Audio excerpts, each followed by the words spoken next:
Friends అందరికీ నమస్తే అండి. This is Pavan jobs Adda in Telugu. So నేను రీసెంట్గా కమ్యూనిటీ ట్యాబ్లో ఒక పోస్ట్ అయితే పెట్టాను కదా, మన ARSIకి సంబంధించినటువంటి ఇంటర్వ్యూ అయితే కండక్ట్ చేస్తున్నాము.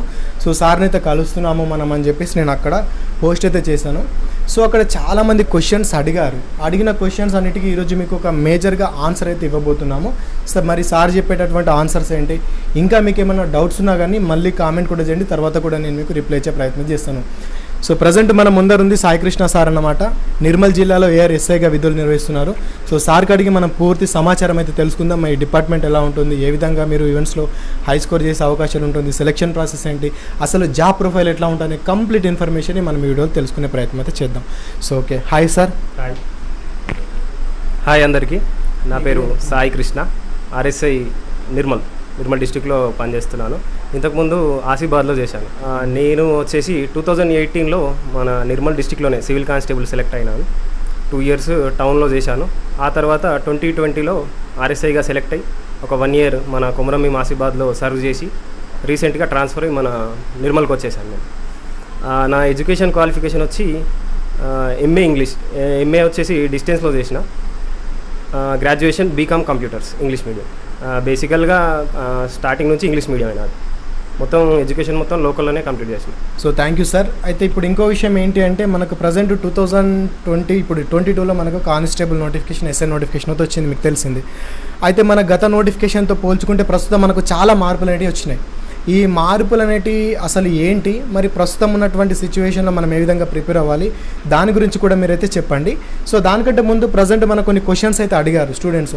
సో చాలా రకాల క్వశ్చన్స్ అయితే అడిగారు. ఆ క్వశ్చన్కి సంబంధించినటువంటి ఆన్సర్ కూడా మీరు చెప్తారని చెప్పేసి నేను అనుకుంటున్నాను సార్.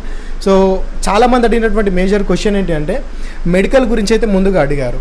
సో మెడికల్లో మనకు టాటో అనేది ఉంటే ప్రాబ్లం అవుతుందా సార్ అని చెప్పేసి ఇట్లా కొన్ని క్వశ్చన్స్ అయితే అడిగారు. సో ముఖ్యంగా మనకు మెడికల్లో ఎలా చూస్తారు, అసలు మెడికల్ అంటే ఎలా ఉంటుంది, ఈ టాటో అనేది మేజర్గా ఉంటే ఏం కాదా, అదేవిధంగా సైట్ గురించి కూడా మాకు ఒక క్లారిటీ అయితే ఇవ్వండి. ఫస్ట్ ఆఫ్ ఆల్ ఈ టాటూ అనేది పెద్ద ఇష్యూ. అంటే ఈ టాటూ మన ప్రిలిమ్స్లో మెయిన్స్లో మేజర్ రోల్ ప్లే చేయకుండా ఫైనల్ సెలెక్షన్ తర్వాత మెడికల్ అప్పుడు చాలామంది ఇబ్బంది పడుతుంటారు. ఫస్ట్ టాటూస్ గురించి మాట్లాడుకున్నప్పుడు ఈ టాటూస్ ఉన్న వాళ్ళని డిస్క్వాలిఫై ఎందుకు చేస్తారో మనం అర్థం చేసుకోవాలి. దానికి ఫస్ట్ రీజన్ మెడికల్ రీజన్స్ ఏంటంటే, టాటూ వేయించుకోవడం వల్ల బ్లడ్ ఇన్ఫెక్షన్ అయ్యి హెపటైటిస్ A, B, HIV కూడా కొన్ని కేసులు వచ్చినట్టు 90sలో నిర్ధారించుకున్నారు. దాని తర్వాత ఈ మన defence services, army, military, navy ఇందులో బ్యాన్ చేశారు. First reason medical reason. Second reason వచ్చేసి ఈ ఆర్గనైజ్డ్ క్రైమ్, డ్రగ్ డీలర్స్ వీళ్ళు పచ్చబొట్లు వేయించుకుంటారు. వాళ్ళ సైన్ వెస్టర్న్ కంట్రీస్లో వాళ్ళ సైన్ తోటి ఒకటి ఆర్గనైజ్డ్ క్రైమ్స్ కానీ ఈ డ్రగ్ డీలర్స్ వేయించుకుంటారు. అట్లాంటి వాళ్ళని ఎలిమినేట్ చేయాలనే ఉద్దేశం కూడా అందులో ఉంది. థర్డ్ రీజన్, ఇప్పుడు మనం హాస్పిటల్స్లో వెళ్తూ ఉంటాం. హాస్పిటల్స్లో బ్లడ్ డొనేట్ చేయాలంటే టాటూ వేయించుకున్న 1 year తర్వాత మాత్రమే యాక్సెప్ట్ చేస్తారు. ఖచ్చితంగా బ్లడ్లో హెవీ మెటల్స్ లేకపోతే బ్లడ్ కంటామినేట్ అవుతుందని డాక్టర్లు అంటే కంప్లీట్గా నమ్ముతారు.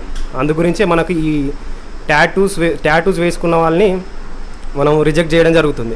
అయితే అంతకుముందు మనకు పాలసీ ఏం లేకుండే, కానీ 2015లో మిలిటరీ వాళ్ళు 4 మిలిటరీస్, ఇప్పుడు నేవీ, ఆర్మీ, పారామిలిటరీ వాళ్ళు, ఈ డిఫెన్స్, నేవీ, ఎయిర్ ఫోర్స్ వాళ్ళు కూడా మనకు 2015లో ఒక పాలసీ తయారు చేశారు. ఆ పాలసీ 2 విధాలుగా ఉందన్నట్టు. ఫస్ట్ పాలసీ వచ్చేసి జనరల్ క్యాండిడేట్స్, సెకండ్ పాలసీ వచ్చేసి ట్రైబల్ కమ్యూనిటీ. ఈ జనరల్ గురించి చెప్పుకుందాం. జనరల్ కమ్యూనిటీ వాళ్ళకి టాటూస్లో ఈ ఫోరం కనిపిస్తుంది, ఇక్కడ నుండి ఇక్కడి వరకు ఎగ్జంప్షన్ ఉంది.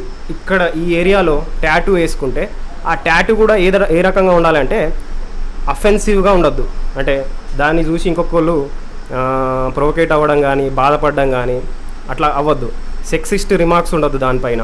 Sexist in the sense nudity, లేకపోతే ఆ టైపు రేసిజం, ఏదన్నా ఒక కమ్యూనిటీని కించపరిచే విధంగా ఉండొద్దు ఆ టాటూ. ఆ విధంగా లేకపోతే ఈ ఫోరామ్లో వేసుకున్న టాటూ సైజు ఏం మెన్షన్ చేయలేదు, టాటూ ఏం కాదు. ఇప్పుడు జనరల్గా మన కల్చర్లో మన డియర్ వన్స్, మదర్, ఫాదర్, అమ్మమ్మ పేర్లు కావచ్చు, లేకపోతే ఈ శూలం, రిలీజియస్ వేసుకుంటాం, దానికి ఎగ్జంప్షన్ ఉంది. అయితే ST వాళ్ళకు వచ్చేసరికి బాడీలో ఎక్కడైనా వేసుకోవచ్చు. ట్రైబల్ కమ్యూనిటీకి మనకు ఫుల్ ఎగ్జంప్షన్ ఉంది. కాకపోతే వాళ్ళ ట్రెడిషన్కి సంబంధించిన టాటూ అయ్యే ఉండాలి. ఇప్పుడు కొందరు కమ్యూనిటీ అస్సాం ఏరియాలో నార్త్ ఈస్ట్లో ఈ ఫోర్ హెడ్ నుంచి వెనుక వరకు టాటూ వేసుకుంటారు. వాళ్ళకి ఎగ్జంప్షన్ ఉంది. ఇప్పుడు మన దగ్గర ఒక డౌట్ ఏముంటుందంటే జనరల్గా ఈ ఫోర్ హ్యాండ్ కాకుండా ఈ చెస్ట్ భాగంలో మదర్ పేరు కానీ వైఫ్ పేరు కానీ జనరల్గా వేసుకుంటారు. దానికి కూడా ఎగ్జంప్షన్ ఇచ్చినట్టు మనం చూసినాం. ట్యాటూ గురించి భయపడాల్సిన అవసరం లేదు. ఇక్కడ ఫోర్ హ్యాండ్లో ఉంటే మాత్రం భయపడాల్సిన అవసరం లేదు. జనరల్గా పోలీసులందరికీ అంటే చిన్నప్పుడే మనకు తెలియకుండానే మదర్ పేరో కూతురు పేరో, పుట్టిన తర్వాత కూతురు పేరు వేయించుకునే అలవాటు ఉంటుంది. ట్యాటూ గురించి భయపడాల్సిన అవసరం లేదు. వెనుక బాడీలో హెవీ ట్యాటూయింగ్ ఉంటుంది. హెవీ ట్యాటూయింగ్ ఉంటే ఈ ఫోర్ హ్యాండ్ బ్యాండ్ పెద్ద పెద్ద ట్యాటూ కనిపించేటట్టుంటే నా ఒపీనియన్ ఏంటంటే తీయించుకుంటే బెటర్. పోలీసులో మాత్రం అంటే మిలిటరీలో అబ్జెక్షన్ చేస్తారు, నేను మాత్రం చూడలేదు. కానీ మనం బాడీలో వేరే పార్ట్స్లో ఉంటే మాత్రం తీయించుకుంటే better. So thank you sir. అసలు టాటో గురించి జనరల్గా అడిగాను నేను, కాకపోతే నాకు కూడా తెలియని చాలా విషయాలు సార్ అయితే చెప్పాడు. బట్ ఇక్కడ మీకు ఒక క్లారిటీ అయితే వచ్చింది అనుకుంటున్నాను. పోలీస్ డిపార్ట్మెంట్లో మీకు ఇక్కడ ఫోర్ ఆర్మ్ దగ్గర ఎక్కడ టాటో ఉన్నా కూడా దానివల్ల భయపడాల్సిన అవసరం అయితే లేదు. సో ఇక టెన్షన్ ఏం పడకండి టాటో విషయంలో. బట్ ఎవరైనా కొత్తగా టాటో వేసుకోవాలనుకుంటే మాత్రం 80% టాటోని వేసుకోకండి. సో దాని గురించి మీకు ఒక క్లారిటీ అయితే వచ్చిందని అనుకుంటున్నాను. సో దీని తర్వాత ఇంకా చాలామంది అడిగే క్వశ్చన్ ఏంటి అంటే ముఖ్యంగా క్రిమినల్ కేసెస్ గురించి అడుగుతున్నారు. అంటే ఎవరి మీద కేసెస్ అయితే సార్ మాకు ఏమైనా ప్రాబ్లం అవుతుందా సార్ అని చెప్పి చాలామంది క్వశ్చన్ కూడా అడుగుతుంది. దాని గురించి ఒకసారి ఇలానే మీరు ఒక బ్రీఫ్ ఎక్స్ప్లెనేషన్ అయితే ఇవ్వండి. ఈ క్రిమినల్ కేసెస్ గురించి మనకు 2011 సుప్రీంకోర్టు ఒక కేసులో నజీరుల్ ఇస్లాం వర్సెస్ వెస్ట్ బెంగాల్ కేసులో మనకు స్పష్టంగా గైడ్లైన్స్ పొందుపరిచింది. అందులో ఫస్ట్ థింగ్ ఏంటంటే క్రిమినల్ కేసెస్ నేచర్ ఎట్లా ఉంటుందంటే ఇప్పుడు కమ్యూనల్ కానీ వేరే సివియర్ అఫెన్సెస్లో ఎవరైనా కన్విక్షన్ వస్తే అంటే దోషిగా వాళ్ళు పరిగణించబడతారు, అంటే కోర్టు ద్వారా దోషిగా తేల్చబడితే మాత్రం అట్లాంటి వాళ్ళు ఎట్టి పరిస్థితుల్లో కూడా పోలీసు ఉద్యోగాలకు ఎలిజిబుల్ కాదు. సెకండ్ థింగ్ ఏంటంటే 48 అవర్స్ కంటే ఎక్కువ పోలీస్ కస్టడీ లేదా జ్యుడిషియల్ కస్టడీకి మన కోర్టు నుంచి ఆదేశాలు వస్తే అట్లాంటి వాళ్ళు కూడా ఎలిజిబుల్ కారు. ఒకవేళ అట్లాంటి వాళ్ళు ఉద్యోగంలో ఉన్నా కానీ సస్పెండ్ చేయబడతారు. ఇంకోటి ఏంటంటే ఈ రోడ్ యాక్సిడెంట్స్, చిన్న ఈ రోడ్ రేజ్, చిన్న గొడవలు మనకు కన్విక్షన్ రాకపోతే ఎగ్జంప్షన్ ఉంటుంది. అక్యూటెన్స్ మనం ఏంటంటే నిర్దోషిగా తేల్చబడాలి. నిర్దోషిగా తేల్చబడితే మాత్రమే వాళ్ళకు అవకాశం ఉంటుంది. ఈ నిర్దోషిగా తేల్చబడినప్పటికీ మనం లాస్ట్లో మనకు వెరిఫికేషన్ ఫామ్ ఉంటుంది, యాంటిసిడెన్స్ ఫామ్ ఉంటుంది. అందులో ఖచ్చితంగా క్రైమ్ నెంబరు, ఇయరు ఇవన్నీ ఎంటర్ చేయాలి స్పష్టంగా. ఏ సెక్షన్స్ అక్యూటల్ ఏ కోర్టు ఇచ్చింది ఈ మొత్తం డీటెయిల్స్ ఉంటాయి. అందులో ఖచ్చితంగా మనం నింపాలి. ఒకవేళ మనము సపరేషన్ ఆఫ్ ఫ్యాక్ట్స్ అంటారు, ఒకవేళ మనం చెప్పలేమనుకో సపరేషన్ ఆఫ్ ఫ్యాక్ట్స్ కింద కూడా మనల్ని డిస్క్వాలిఫై చేసే అవకాశం ఉంటుంది. సో మొత్తానికి ఏంటంటే చిన్న కేసెస్ అంటే కోర్టు ద్వారా రోడ్ యాక్సిడెంట్స్కి మాత్రమే నాకు to my knowledge road accidents మాత్రమే ఎగ్జంప్షన్ ఉంది. మిగతా ఏ కేసులో కూడా ఎగ్జంప్షన్ లేదు. మిగతా ఏదైనా కేసులో అక్యూటెన్స్ అంటే కోర్టు నిర్దోషిగా పరిగణిస్తే మాత్రమే మనకుంటుంది. దోషిగా తేల్చబడితే మాత్రం ఎట్టి పరిస్థితుల్లో కూడా ఎలిజిబుల్ కారు. ఒకవేళ నిర్దోషిగా తేల్చబడితే మాత్రం మనం ఖచ్చితంగా మనం అందులో ఫామ్లో మెన్షన్ చేయాలి. పెండింగ్ కేసెస్ ఉన్నా ఖచ్చితంగా మెన్షన్ చేయాలి. పెండింగ్ కేసులు ఉన్నప్పటికీ మనం దోషులం కాదు కాబట్టి వాళ్ళకు కూడా అవకాశం ఇస్తారు. సో ఈ రెండు మేజర్గా అడిగినటువంటి క్వశ్చన్స్ అన్నమాట. సో వీటి గురించి అయితే మీకు ఒక క్లారిటీ వచ్చింది అనుకుంటున్నాను. సో ఇంకా ముఖ్యంగా అడిగినటువంటి క్వశ్చన్స్ ఏంటి అంటే ఫిజికల్ గురించి అయితే అడిగారు. సో దానికంటే ముందు సార్కి మనం ఒకటి అడుగుదాం. సార్ ప్రజెంట్ ఇప్పుడు ఆర్ఎస్ఏ కాబట్టి ఇక్కడ ఫిజికల్ గురించి సార్కు చాలా నాలెడ్జ్ ఉంటుంది. సో మీరు ఫిజికల్ ఎట్లా చేయాలి ఏంటి అని చెప్పేసి కూడా దాని గురించి ఫుల్ నాలెడ్జ్ ఉంటుంది. దానికంటే ముందు అసలు ఈ జాబ్ ప్రొఫైల్ ఎట్లా ఉంటుంది, డ్యూటీస్ అనేవి ఎట్లా ఉంటాయని చెప్పేసి సార్ ఒకసారి మనకు క్లారిటీ అయితే ఇస్తాడు. పోలీస్ డ్యూటీస్ అంటే మనము 24 అవర్స్ అవైలబుల్గా ఉండే డ్యూటీస్. స్ట్రెస్తో కూడుకున్న ఉద్యోగం, మెంటల్గా పీస్గా ఉండాలి, రెస్పాన్సిబిలిటీ ఉన్న ఉద్యోగం. ఖచ్చితంగా పబ్లిక్ అతి దగ్గరగా ఉండే డిపార్ట్మెంట్ పోలీస్ డిపార్ట్మెంట్ కాబట్టి ఐక్యూ కన్నా ఈక్యూ ఎక్కువ ఉండాలి పోలీసు వాళ్ళకి. ఎమోషనల్ కోషెంట్ అంటారు. ఎదుటివారు ప్రాబ్లమ్స్ అర్థం చేసుకొని వాటికి సలహాలు ఇచ్చే విధంగా ఉండాలి. నా ఐక్యూ కన్నా ఈక్యూ మేజర్ రోల్ ప్లే చేస్తుంది ఇక్కడ పోలీస్ డిపార్ట్మెంట్లో. ఇంకోటి ఏంటంటే రకరకాల మనుషులు ఉంటారు, రకరకాల ప్రదేశాల్లో రకరకాల మనుషులు ఉంటారు. మన కింద పై స్థాయి ఉద్యోగులు కూడా రకరకాల మనస్తత్వాలు ఉంటాయి. వాళ్ళందరినీ బ్యాలెన్స్డ్గా నడపాల్సి ఉంటుంది పోలీస్ డిపార్ట్మెంట్. జనరల్గా ఆర్ఎస్ఐ అంటే reserve sub inspector of police. ఇది ఆర్మూడ్ రిజర్వ్ డిస్టిక్ ఒక ఆర్మూడ్ రిజర్వ్ హెడ్ క్వార్టర్ ఉంటుంది. జనరల్గా ఆర్ఎస్ఐ డ్యూటీస్ ఏంటంటే మనకు రకరకాల పోస్టులు ఉంటాయి అందులో కూడా. స్పెషల్ పార్టీ వింగ్స్ ఉంటాయి, స్పెషల్ పార్టీ అని, ఎంటీ డిపార్ట్మెంట్ అని, ఇప్పుడు జనరల్ అడ్మిన్ కింద కొందరు ఉంటారు, అలాగే బీడీ టీమ్ అని ఉంటుంది. ఈ ఆర్ఎస్ఐస్ ఇన్ఛార్జ్లుగా ఉంటారు. జనరల్గా ఇన్ఛార్జ్ ప్లాటూన్ ఇస్తారు, ప్లాటూన్కి ఇన్ఛార్జ్ ఉంటారు. వీళ్ళ మేజర్ డ్యూటీస్ అంటే ఎస్కార్ట్స్ చేస్తారు, క్యాష్ ఎస్కార్ట్స్. బ్యాంకుల నుండి ఒక బ్యాంక్ నుండి ఇంకో బ్యాంక్కి పెద్ద మొత్తంలో డబ్బులు, లేకపోతే ప్రిజనర్స్ ఒక ప్రదేశం నుండి ఇంకో ప్రదేశానికి, మన డిస్ట్రిక్ట్లో మన స్టేట్లో. అదే స్టేట్ బయట అయితే ఎస్ఆర్సిపిఎల్ అని అది వేరే వింగ్ ఉంటుంది. ఈ ప్రిజనర్స్ తరలించడం కానీ, ఎక్స్ట్రీమిస్ట్ మూమెంట్, ఇప్పుడు నక్సలైట్ కానీ ఇంకా వేరే తీవ్రవాద సంస్థలు మూమెంట్స్ కనుక్కొని ఫిజికల్గా మూమెంట్ చేయడం ఉంటుంది. ఫారెస్ట్లో కూంబింగ్ ఆపరేషన్స్ లాంటివి.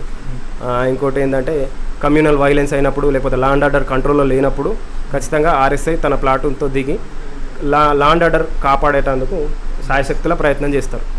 మిగతా సమయంలో తన దగ్గర ఉన్న ప్లాటూన్ సిబ్బందిని ఫిజికల్ ఫిట్నెస్, డిసిప్లిన్లో పెట్టడం లాంటివి చూసుకుంటారు. సో మంచి సార్, చాలా మంచి విషయం చెప్పారు. సో ఆర్ఎస్ఐ అంటే ఎలా ఉంటుంది, ప్రొఫైల్ ఎట్లా ఉంటుంది అనే దాని గురించి అయితే మీకు ఒక క్లారిటీ వచ్చేది అనుకుంటున్నాను. సో ఇంకా మేజర్గా అడిగే క్వశ్చన్స్ ఏంటి అంటే, ఇప్పుడు మనకు ప్రజెంట్ నోటిఫికేషన్లో మార్పులు ఏంటి జరిగాయి. మరి ఈ ప్రస్తుతం చూసుకున్నట్టయితే మనకు 1600 మీటర్ల రన్నింగ్ అయితే పెట్టారు మేల్ వాళ్ళకి. ఫీమేల్ వాళ్ళకి చూసుకున్నట్టయితే 800 మీటర్ల రన్నింగ్ అయితే ఉంది. మరి ఈ 1600 మీటర్ల రన్నింగ్ని మనం అచీవ్ అంటే చాలా కష్టంతో కూడుకున్న పని అది. సో ఇంతకుముందు ఉన్నటువంటిది 800 మీటర్స్ అంటే ఓకే, ఎవరైనా చేయగలుగుతారు. మరి 1600 మీటర్స్ ఇప్పుడు వచ్చింది కాబట్టి దీని గురించి మీరు ఏం చెప్తారు, దీని గురించి ఒకసారి క్లారిటీ ఇవ్వండి. ఇప్పుడు జనరల్గా మనకు 5 ఈవెంట్స్ ఉండేవి ఇంతకుముందు. 2013లో చూసుకుంటే 5 ఈవెంట్స్తో పాటు 5KM కూడా ఉండేది. ఇక కాలానుగుణంగా 2018లో 5KM తీసేసి 5 ఈవెంట్స్ మాత్రమే పెట్టిండు. మళ్ళీ తర్వాత మనం 2020లో చూసుకున్నట్టయితే 3 ఈవెంట్స్ క్వాలిఫైయింగ్ ఇన్ నేచర్లో పెట్టేసి టూ ఈవెంట్స్ ఆప్షనల్, అంటే సివిల్ ఫైర్ పోస్టులకు ఆప్షనల్గా పెట్టేశారు. అందులో కూడా 800 కంపల్సరీ క్వాలిఫైయింగ్ నేచర్లో పెట్టేశారు. ఇప్పుడు మన ప్రస్తుతం రిక్రూట్మెంట్ చూసినట్టయితే 2022లో కేవలం 3 ఈవెంట్స్ మాత్రమే ఇందులో పెట్టారు. ఖచ్చితంగా 3 క్వాలిఫై కావాల్సిందే. అందులో షార్ట్ పుట్, లాంగ్ జంప్ వచ్చేసి క్వాలిఫైయింగ్ ఇన్ నేచర్ క్వాలిఫై అయితే సరిపోద్ది, వాటికి మెరిట్ ఎట్లాంటి మెరిట్ ఉండదు. ఈ 1600 వచ్చేసి బాయ్స్, మేల్కి మాత్రం 1600, లేడీస్కి 800 పెట్టారు. ఇంతకుముందు 800 వచ్చేసి 170 సెకండ్స్ ఉండేది, 2 minutes 50 seconds. ఇప్పుడు 7 minutes ఇచ్చారు. నేను అనుకునేది ఏంటంటే 7 minutes పెద్ద కష్టమైన విషయం ఏం కాదు, కాకపోతే ప్రాక్టీస్ ఉండాలి, కంపల్సరీ ప్రాక్టీస్ ఉండాలి. ఈ 1600 స్పెషాలిటీ ఏంటంటే అది షార్ట్ రన్లోకి రాదు, లాంగ్ రన్లోకి రాదు. ఎండ్యూరెన్స్, స్ట్రెంగ్త్, స్టామినా 2 ఉండాలి. షార్ట్ రన్లో స్ట్రెంగ్త్ ఉంటే సరిపోద్ది, లాంగ్ రన్లో ఫిట్నెస్ ఉండి ఎండ్యూరెన్స్ ఉంటే సరిపోద్ది. ఈ 1600లో 2 కలగలిసి ఉండాలి. అదే దీని యొక్క స్పెషాలిటీ. రెండింటిని కలిపి మనం టెస్ట్ చేయొచ్చు ఒకటేసారి. ఇంకోటి ఈ స్పైక్స్ గురించి కూడా అడిగారు కదా. స్పైక్స్ నేను ప్రాక్టీస్ చేసేటప్పుడు 100 మీటర్స్ 800 మీటర్స్ స్పైక్స్ తోటే ప్రాక్టీస్ చేశాను. ఒకవేళ ఎప్పుడు కొట్టాలనుకున్నా 1600కి ఖచ్చితంగా స్పైక్స్ రిఫర్ చేస్తాను నేను. ఒకవేళ మీకు స్పైక్స్ అలవాటు ఉన్నట్టయితే ట్రాక్ చూసుకోండి. ఫస్ట్ ట్రాక్లో రాళ్ళు లేనట్టయితే కింద స్పైక్స్కి పెట్టుకోవచ్చు. ఒకవేళ ట్రాక్లో రాళ్ళు ఉన్నట్టయితే స్పైక్ అవాయిడ్ చేయడం బెస్ట్. ట్విస్ట్ అయ్యే అవకాశం ఎక్కువ ఉంటుంది. మంచి ట్రాక్ ఉన్నట్టయితే స్పైక్స్ యూజ్ చేయాలి, లేదనుకుంటే చేయొద్దు. ఇంకోటి స్పైక్స్ అలవాటు ఉంటే మాత్రమే వాడాలి. ఇప్పుడే చేసుకుంటా అంటే నడవదు. మనకు ఆల్మోస్ట్ 6 months ఉండొచ్చు ఈవెంట్స్ వరకు. ప్రిలిమ్స్ అయిపోయి 6 months కాకుండా 4 months అయితే ఉండొచ్చు, 3 to 4 months. కాబట్టి ఇప్పటి నుండి అలవాటు చేసుకున్నా బెటరే. కాకపోతే ఒక రిస్క్ ఏంటంటే ట్విస్ట్ అయ్యే ఛాన్సెస్ ఉంటాయి. కొద్దిగా కాన్ఫిడెన్స్ ఉన్న వాళ్ళు మాత్రమే స్పైక్స్ని రిఫర్ చేస్తే బాగుంటుంది. సో బెస్ట్ షూ ఏది తీసుకుంటే బెటర్ అంటారు? బెస్ట్ షూ అంటే స్పోర్ట్స్ షూలో మనకు రిబాక్ కానీ అడిడాస్లో కానీ మంచి రేంజ్లో ఎకానమీలో దొరుకుతాయి. ఎక్కువ పెట్టే వాళ్ళు ఉంటే నైక్ ప్రిఫర్ చేయొచ్చు. రిబాక్, అడిడాస్ మనకు ఎకానమీలో దొరికిపోతాయి. 2 to 3,000లో. స్కెచర్స్ కూడా బాగుంటాయి 2 to 3,000లో. అంటే పర్టికులర్ మోడల్ అని చెప్పలేం కానీ మనకు అలవాటైన షూస్ అయితే ఇంకా బెటర్. సో ఇక్కడ ఫిజికల్ టెస్ట్ గురించి అయితే మీకు ఒక క్లారిటీ వచ్చేది అనుకుంటున్నాను. సో ఇంకోటి ఏంటంటే మనకు నెక్స్ట్ వచ్చేసి సార్ ప్రిలిమినరీ ఎగ్జామ్ అనేది ఉంది. ఈ ప్రిలిమినరీ ఎగ్జామ్ ఉంది, దీని తర్వాత మనకు ఫైనల్ ఎగ్జామ్ కూడా ఉంటుంది. మరి ఈ ఎగ్జామ్ ప్రిపరేషన్కి సంబంధించి మీరు ఎట్లా ప్రిపేర్ అయ్యారు, మీరు వీళ్ళకి ఏ విధంగా సజెషన్ ఇస్తారు? సో బెస్ట్ బుక్స్ గురించి కూడా మీరు చదివిన స్ట్రాటజీ ఏంది, దాని గురించి కూడా ఒకసారి చెప్పండి. ఇప్పుడు ఈసారి ప్రిలిమినరీ ఎగ్జామ్లో 1:5 అంటే 5 తప్పుడు క్వశ్చన్స్కి ఒక క్వశ్చన్ అంటే సరైన జవాబు తీసేయబడుతుంది. అంటే మనం ఒక 5 క్వశ్చన్స్ తప్పు పెడితే 1 మార్క్ కట్ అవుతుంది. కాబట్టి చాలా జాగ్రత్తగా ప్రిపేర్ అవ్వాలి. ఇప్పుడు మేము రాసినప్పుడు నెగిటివ్ మార్కింగ్ లేదు అసలు, కాబట్టి ఎక్కువ ఫిల్టర్ చేయడానికి ట్రై చేస్తారు. నన్ను అడిగితే గ్రౌండ్ కన్నా ప్రిలిమ్స్ అయ్యే వరకు ఈ బుక్స్ పైన మనం శ్రద్ధ పెడితే బాగుంటుంది. ఆఫ్టర్ ప్రిలిమ్స్ మనం ఎట్లా ఈవెంట్స్ చేయాల్సి ఉంటుంది, అప్పుడు కొద్దిగా రిగరస్గా ప్రాక్టీస్ చేస్తే సరిపోతుంది. ప్రిలిమ్స్ కొరకు మాత్రం అర్థమెటిక్, రీజనింగ్, ఇంగ్లీష్లో 100% స్కోరింగ్ ఉంటుంది. ఇప్పుడు ఎస్ఐ మనం చూసుకుంటే పేపర్ 1 పార్ట్ 1 పార్ట్ 2 అని ఇస్తారు. పార్ట్ 1లో లాస్ట్ టైం ఇలానే ఇచ్చారు. 100 marks arithmetic, reasoning, English, 100 marks GS ఇస్తారు. మనం సాధ్యమైనంత వరకు అర్థమెటిక్, రీజనింగ్, ఇంగ్లీష్లో స్కోరింగ్ చేసుకుంటే ఈజీగా ప్రిలిమ్స్ గెట్ ఆన్ అయిపోతాం. నన్ను అడిగితే మాత్రం సబ్జెక్ట్ వైజ్ కొన్ని ఆథర్స్ ఉంటారు, కొన్ని రచయితలు ఉంటారు. అందులో ద బెస్ట్ ఒకటి 2 బుక్స్ రిఫర్ చేస్తూ చదవాలి. మనం ఆల్ ఇన్ వన్ బుక్ కాకుండా అన్నీ ఒక దానిలో వచ్చే కాకుండా సబ్జెక్ట్ వైజ్ బుక్స్ చదివితే బాగుంటుంది. For example general science winners academy నేను ప్రసన్న హరికృష్ణ వాళ్ళ తెలుగులో చదివిన, ఇంగ్లీష్లో అరిహంత్ సిరీస్ అని ఇంగ్లీష్లో చదివిన. ఇప్పుడు పాలిటీ జీబీఆర్ ఒకటి, ప్రభాకర్ రెడ్డి గారిది ఒక బుక్, 2 ఉన్నాయి. ఇప్పుడు అదే తెలంగాణ ఉద్యమం తీసుకుంటే షైన్ ఇండియా వాళ్ళ ఎడిషన్ ఒకటి, ప్లస్ ఎస్ రాజు, ఇద్దరు రిఫర్ చేసిన. ఇండియన్ హిస్టరీ తీసుకున్నట్టయితే నేను షైన్ ఇండియా వాళ్ళది తీసుకున్నాను. ఇంకా arithmetic, reasoning RS Agarwal. English అంటే నేను బేసికల్గా ఇంగ్లీష్ మీడియం కాబట్టి కొద్దిగా నాకు కాన్ఫిడెన్స్ ఉండే, ఇంగ్లీష్ సరిగ్గా ప్రిపేర్ అవ్వకుండా స్కోరింగ్ అయితే ఇంగ్లీష్లో వచ్చింది. కరెంట్ అఫైర్స్ వచ్చేసి బెస్ట్ సజెషన్ ఏంటంటే పేపర్లో డే బై డే చూసుకోవాలి. డే బై డే మనమే ఓన్గా నోట్స్ ప్రిపేర్ చేసుకొని, కరెంట్ అఫైర్స్ యాప్స్ ఉంటాయి మనకు, యాప్స్లో డైలీ టెస్ట్ తీసుకుంటే బాగుంటుంది. ఇప్పుడు ఈ అర్థమెటిక్, రీజనింగ్ వచ్చేసరికి ఖచ్చితంగా డైలీ ఒక టెస్ట్ పెట్టుకోవాలి. 200 మార్క్స్ మనం అలవాటు చేయాలి. మన శరీరాన్ని 3 గంటలు కూర్చొని 200 క్వశ్చన్స్ సాల్వ్ చేసేలా అలవాటు చేయాలి. దాన్ని అందరు చదువుతారు కానీ 3 గంటలు కూర్చొని 200 క్వశ్చన్స్ చేయలేరు. మనం రెగ్యులర్గా ఫ్రీక్వెంట్గా 2 డేస్కి ఒక్కసారైనా టెస్ట్ తీసుకుంటే మనకు అలవాటు అయిపోతుంది. ఇంకా మనం అలా చేస్తే 4,000 to 5,000 క్వశ్చన్స్ సాల్వ్ చేస్తాం ఒక మంత్లో. సాల్వ్ చేయడం వల్ల రిపీటెడ్ క్వశ్చన్స్ కూడా వచ్చే అవకాశం ఎక్కువ ఉంటుంది. టెస్ట్ ఫ్రీక్వెంట్గా వీక్లీ 2 అన్న 3 గంటలు 200 మార్కుల క్వశ్చన్స్ మనమే ప్రిపేర్ చేసుకొని చేస్తే బాగుంటుంది. సూపర్ సార్, చాలా బాగా చెప్పారు. ఆల్రెడీ బుక్స్ గురించి కూడా నేను మీకు ఒక వీడియో చేశాను. సో నేను అందులో చెప్పిన బుక్స్ అని సార్ మ్యాక్సిమం అవే చెప్పాడు. నేను అనుకోలేను సార్ అవే చెప్తాడని. సో మ్యాక్సిమం మనకు అవే ఉన్నాయి కాబట్టి మీ ద బెస్ట్ బుక్స్ అండి, మీరు ఒకసారి చూడండి. సార్ చెప్పినటువంటి బుక్స్ని కూడా తీసుకునే ప్రయత్నం అయితే చేయండి. సో బుక్స్ దగ్గర అదేవిధంగా మీకు ఎగ్జామ్ స్ట్రాటజీ దగ్గర మీకు ఒక క్లారిటీ అయితే వచ్చిందని అనుకుంటున్నాను. ముఖ్యంగా మేజర్ అయినటువంటి క్వశ్చన్స్ అన్నీ కూడా మీకు చెప్పానని అనుకుంటున్నాను. సో ఫైనల్గా సార్కి అడిగే క్వశ్చన్ ఏంటి అంటే ఈవెంట్స్ని ఎట్లా ప్రాక్టీస్ చేయమంటారు సార్ చెప్పండి. ఈవెంట్స్ అంటే ఇప్పుడు మనకు గతంతో పోల్చుకుంటే మనకు 100 మీటర్స్ లేదు, హై జంప్ లేదు, కాబట్టి లాంగ్ జంప్, షార్ట్ పుట్ ఒక 2 ఈవెంట్స్ మాత్రమే ఉన్నాయి మనం. ఇవి qualifying in nature. General normal fitness, flexibility ఉన్న వాళ్ళు ఫస్ట్ అటెంప్ట్లో క్లియర్ చేయగలుగుతారు. 4 metres long jump, 6 metres shot put. ఈ షార్ట్ పుట్, లాంగ్ జంప్ గురించి పెద్దగా వరీ అవ్వాల్సిన అవసరం లేదు. మనకు ప్రాబ్లం వల్ల 1600 మీటర్స్ దగ్గర వస్తుంది. 1600 మీటర్స్ కొట్టాలంటే మనం డైరెక్ట్ 1600 మీటర్స్ ప్రాక్టీస్ చేయడం వృధా. మనం ఖచ్చితంగా మన బాడీని దానికి అనుగుణంగా తయారు చేసుకోవాలి. అలా తయారు చేసుకోవాలంటే లాంగ్ రన్ ప్రాక్టీస్ చేయాలి. 5 to 10 km లాంగ్ రన్ మనం ప్రాక్టీస్ చేసినట్టయితే లాంగ్ రన్, స్ట్రెచ్చింగ్స్, మళ్ళీ అప్పర్ బాడీని కూడా నెగ్లెక్ట్ చేయడానికి లేదు. ఎందుకంటే ఇది ఎండ్యూరెన్స్తో పాటు స్ట్రెంత్ గేమ్. ఇది లాస్ట్లో మనం స్ప్రింట్ ఇవ్వాలన్నా కానీ అప్పర్ బాడీ ఫిట్ ఉండాలి. మనం 10 km 5 km లాగా ఒకటే స్టెప్ పైన దీన్ని కంప్లీట్ చేయలేం. ఖచ్చితంగా స్టార్టింగ్, ఎండింగ్ డిఫరెన్స్ చూపించగలిగితేనే మనం 1600లో మెరిట్ స్కోర్ చేయగలుగుతాం. నాకు తెలిసి 7:15 అనేది అసలు పెద్ద టాస్కే కాదు. 1 month గ్రౌండ్ ప్రాక్టీస్ ఉన్న వాళ్ళు ఈజీగా కొట్టగలుగుతారు. అసలు మొత్తానికే ఫిజికల్ ఈవెంట్స్, రన్నింగ్ టచ్ లేని వాళ్ళకు కొద్దిగా ఇబ్బంది కావచ్చు, కానీ లాస్ట్ టైం 800 ప్రిపేర్ అయిన వాళ్ళకు ఇది సింపులే నన్ను అడిగితే. మీరు మాత్రం లాంగ్ టర్మ్ ప్రిపేర్ కావాలి. ఎట్లా అంటే 45 డేస్లో నేను ఈవెంట్ చేసేస్తా, 3 నెలల్లో చేసేస్తా అని కాకుండా నోటిఫికేషన్ ఇప్పుడు వచ్చింది కాబట్టి మనకి ఈజీగా 6 months ఉంటుంది. ఈ రోజు నుంచి రన్నింగ్ స్టార్ట్ చేస్తే బెటర్. ఖచ్చితంగా మనకు డైట్ కూడా ఫాలో కావాలి, మంచి రెస్ట్ ఉండాలి, water time to time water తీసుకోవాలి, కొద్దిగా డీహైడ్రేట్ కాకండి. ఎండాకాలం ఉంది కాబట్టి ఎర్లీ అవర్స్లో మార్నింగ్లో కంప్లీట్ చేసుకుంటే బెటరు. లేకపోతే టైం కుదరని వారు ఆఫ్టర్ 5 వరకు కూడా ఎండలు బాగానే ఉంటున్నాయి.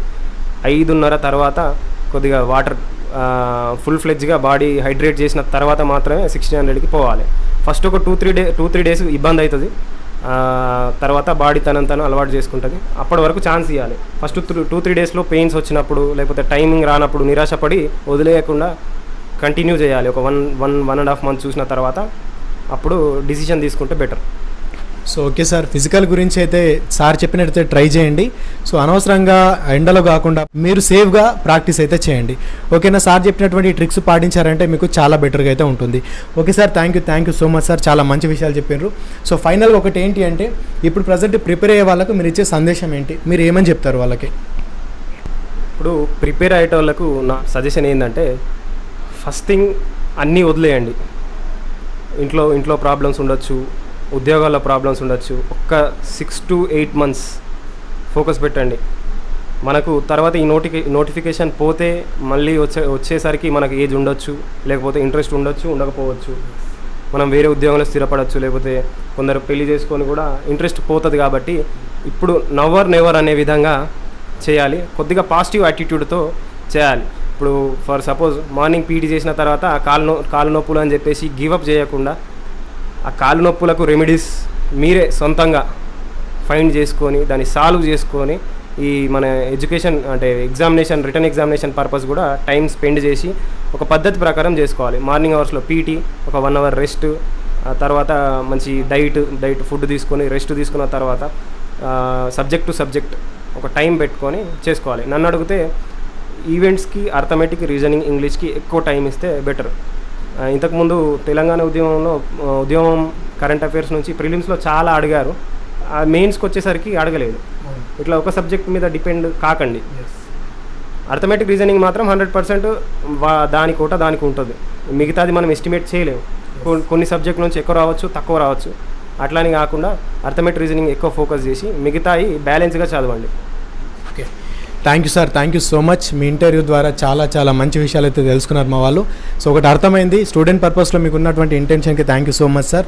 సో సార్ చెప్పినటువంటి విషయాలన్నీ ప్రయత్నించండి. సో ఖచ్చితంగా మీరు మంచి సిచ్యువేషన్కి అయితే పోతారు. నిజాయితీగా కష్టపడే ప్రతి ఒక్కరికి ఉద్యోగాలను కోరుకుంటూ సదా మీ సేవలో jobs Adda in Telugu. Thanks for watching. అందరికీ ఆల్ ది బెస్ట్. జై భారత్.